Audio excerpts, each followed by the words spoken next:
donde hay dinero por medio, pues siempre hay quienes se las ingenian, ¿no?, para violentar los requisitos, ¿no? Porque se decía que en el anterior programa de 0 a 29 años, pues hubo personas, ¿no?, que se prestaron a que, pues, incluían a gente, a ciudadanos que a veces usaban lentes y de todos modos los apuntaban, personas que se tuvieron un accidente y se fracturaron un pie, una mano y los apuntaban como si fuera para toda la vida, ¿no?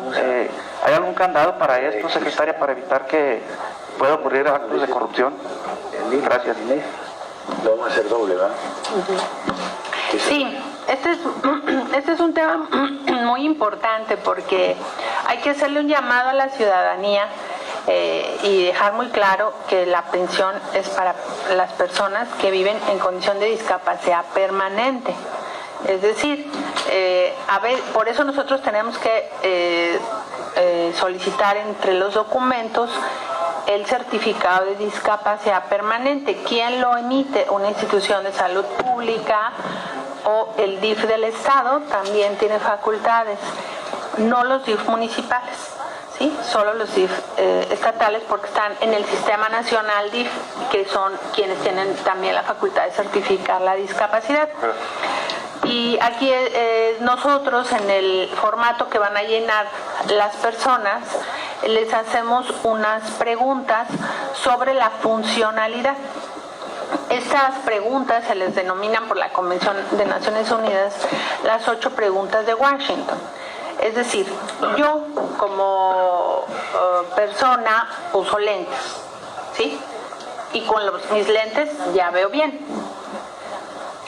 No tengo una discapacidad permanente, tengo una limitación, ¿sí? Si yo usando los lentes no veo o no tengo uno de los miembros del cuerpo, es una discapacidad permanente. Entonces nosotros hacemos un cuestionario muy sencillo, porque este tema es un tema en todos los países y por eso Naciones Unidas tiene esta determinación de estas 8 preguntas sobre la funcionalidad. Con lentes veo poco, bien, nada. Entonces nosotros vamos dando en el formato un punteo y al final hacemos esta evaluación junto con el certificado, ¿sí? Las discapacidades pueden ser múltiples. Alguien que vive en condición de una discapacidad de parálisis cerebral, bueno, pues tiene afectaciones motrices, la visión, etcétera, ya es múltiple, ¿no? Y cuando es evidente, nosotros omitimos el certificado. Si lo tienen, lo agregamos, no hay ningún problema. Ahora hemos, pues justo capacitado ya todo el personal desde hace un mes, estamos capacitando a todo el personal para poder tener la habilidad de resolverlo de una manera sencilla, porque por el otro lado no vamos a excluir al excluido, porque no hay un servicio de salud cercano, no tenga un certificado.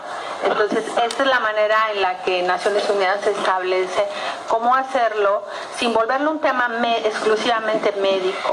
Hacemos también otras preguntas, el contexto, el nivel de ingresos, si estudia, si trabaja, si tiene acceso a la salud, etcétera. Entonces, es un formato de una hoja, pero hemos trabajado para que en este formato nos dé toda la información necesaria para poder alcanzar a tener un padrón que cumpla con los objetivos del programa.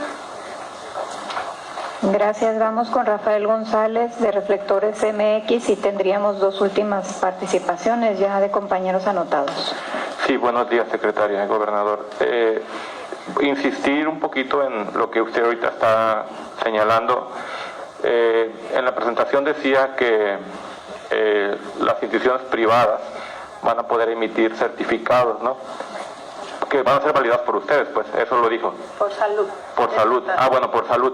Pero sí referirme yo a ese punto que considero es nodal, porque de esa manera ustedes aseguran que la ayuda vaya a quien realmente la requiere y quien realmente la compruebe, ¿no? Preguntarle que me pudiera decir cuáles son las instituciones de salud, ahorita decía DIF, que van a poder emitir este certificado. No sé si también están incluidos, que obviamente los derechohabientes del seguro, del IMSS, los del DIF y todo eso. Que me pudiera precisar. Y lo otro es preguntarle lo que decía Rogelio, se me hace muy interesante, cómo van a evitar actos de corrupción dentro del personal de salud, porque Todos sabemos o hemos conocido de casos donde se ha prestado para hacer favores a personas que tal vez no tengan la discapacidad permanente, tal vez sea una discapacidad personalizado, visual. Exacto. Entonces, si me pudiera explicar exactamente cómo le van a hacer para que no haya esos actos de corrupción, y si se sorprende a personal público, es decir, del sector público, si se va a haber sanciones o amonestaciones o posible hasta destitución, ¿no?, para evitar ese tipo de situaciones. Gracias. Gracias. Esto es muy importante y puede ser nodal para todo el registro. Los certificados que aceptamos son de una institución de salud pública. Yo me refería a que pudieran tener algún diagnóstico, algún certificado de alguna institución privada, pero que lo tiene que diagnosticar un médico del sector salud público. Ese por un lado. Por otro lado, efectivamente, por eso tenemos un control de quién puede emitirlo, ¿no? Las instituciones de salud federal, IMSS, ISSSTE, SEDENA, si tuviera algún hospital militar en la región, Pemex, y las instituciones de salud del Estado. Porque esto es muy importante que no se malverse, ¿sí?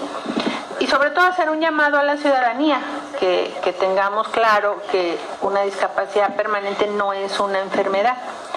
¿Y cómo lo vamos a evitar? Bueno, pedimos el certificado, pero también nosotros hacemos el registro, como lo comentaba, de las preguntas y del contexto de la discapacidad, ¿no?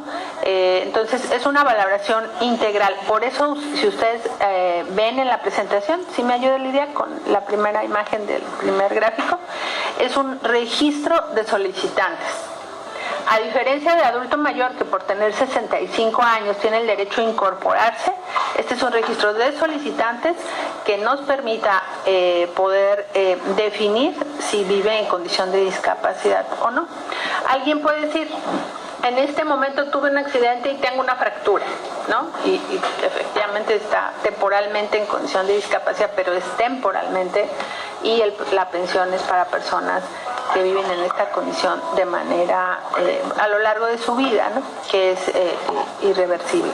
Y por otro lado, también vamos a estar detectando posibles candidatos. Bueno, aquí está, miren, aquí por eso la comunicación es registro de solicitantes, porque vamos a evaluar el registro, y abajo le ponemos ingreso sujeto a cumplir con los requisitos, ¿sí?